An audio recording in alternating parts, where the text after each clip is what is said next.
Huitième vidéo de notre série sur STAPS. Et aujourd'hui, nous allons entrer en profondeur dans le contenu des cours de la première année de licence.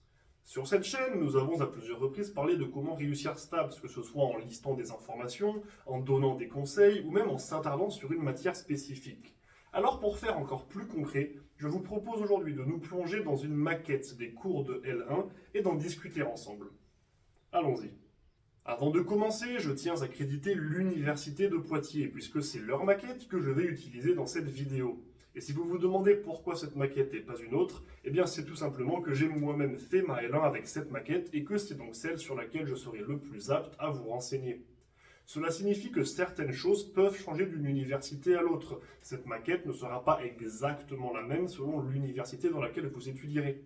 Malgré tout, la plupart des informations restent pertinentes et pourront vous renseigner sur ce qui vous attend si vous décidez de postuler pour intégrer STAPS.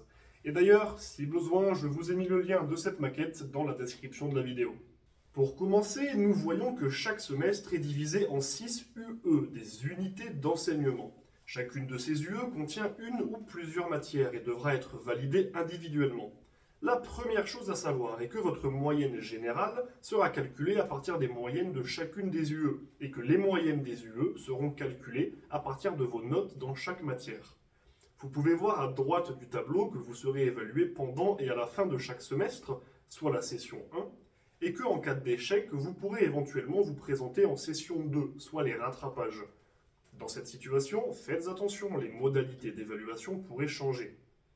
Nous pouvons également noter que chaque UE vaut 1 ou 2 points dans la colonne poids, ce qui représentera son coefficient dans votre moyenne générale.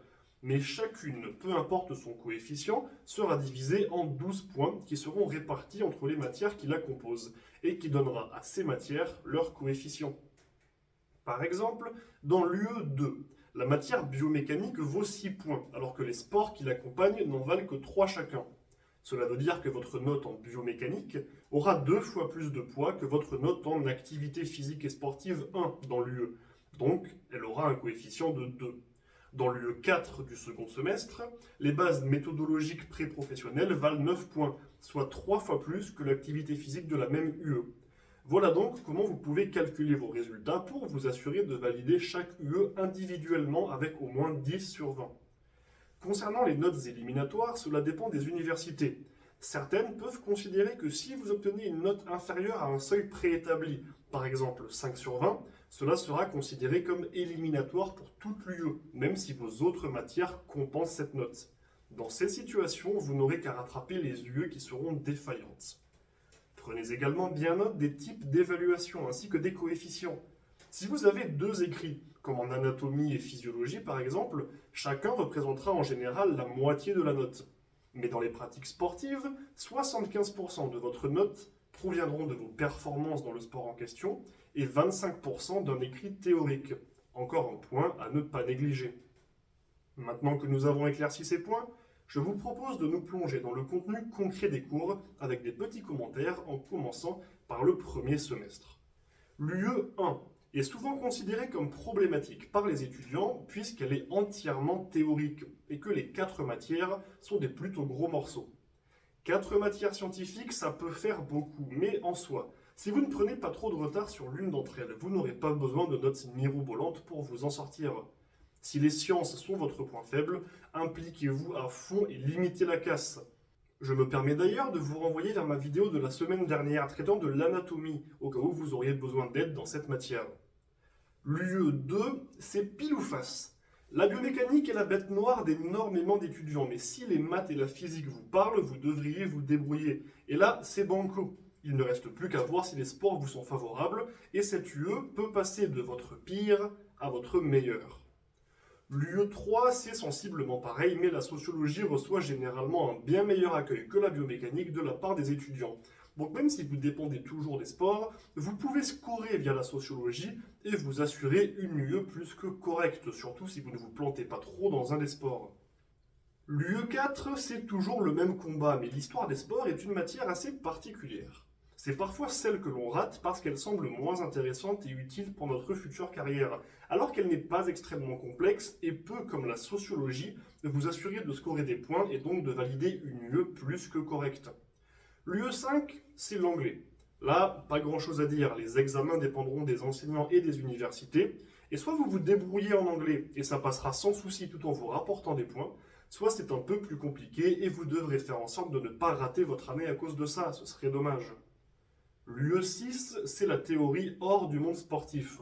On y travaille sur du numérique, de la méthodologie, bref, pour beaucoup, c'est l'UE la moins intéressante. Et pourtant, l'une de celles qui peut être la plus simple à valider si vous travaillez correctement. Alors ne la négligez pas sous prétexte qu'elle s'éloigne du sport. Passons maintenant au second semestre, et les UE 1, 2 et 3 seront sensiblement les mêmes. Que de la science dans l'UE 1, la biomécanique couplée à 2 sports dans l'UE 2, et la 3 nous réserve l'agréable surprise de ne contenir que des pratiques sportives. Alors si vous aimez ça et que cela vous réussit, prenez le temps de la remercier, elle devrait vous aider à valider votre année. L'UE 4 se base aux 3/4 sur une matière théorique, alors attention à ne pas la rater, puisqu'elle serait très compliquée à rattraper avec un seul sport à côté, d'autant plus avec un coefficient 3 fois inférieur. L'UE 5 se paye le luxe de rester uniquement de l'anglais, et l'UE 6 reste également très théorique en dehors du sport, avec notamment le PPPE, projet personnel et professionnel de l'étudiant, qui va vous permettre de commencer à vous projeter et défendre votre projet. Voilà pour ce premier plongeon dans une maquette d'une L1 STAPS. J'espère sincèrement avoir pu vous aider et vous donner des clés pour mieux vous y retrouver avant de démarrer votre première année STAPS. Et je précise une dernière fois que la maquette que nous venons de voir n'est qu'un exemple pour l'université de Poitiers, même si ce sera sensiblement la même chose dans les autres universités, l'organisation des cours, certains projets, la répartition dans les UE, voire certains systèmes d'évaluation peuvent différer. Alors vraiment, faites attention. N'oubliez pas que vous pouvez poser vos questions, donner vos impressions ou même suggérer des idées de vidéos dans les commentaires ou sur mes réseaux sociaux et que j'ai encore quelques places de coaching individualisé ou de préparation physique personnalisée. Alors n'hésitez pas à me contacter.